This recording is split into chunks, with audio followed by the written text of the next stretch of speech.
I prepare all the walls by fixing all the unevenness also close to the window frames and baseboards, and then sanding it all smooth so that I have a nice smooth and even surface before applying X-Kin.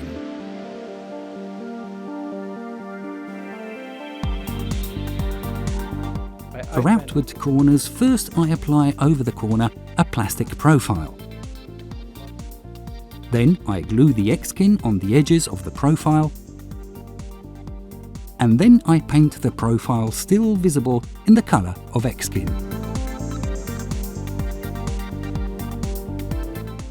To be able to apply X-Kin, I prepared the wall by removing any lumps, applying a primer, and painting where the joints of X-Kin will be.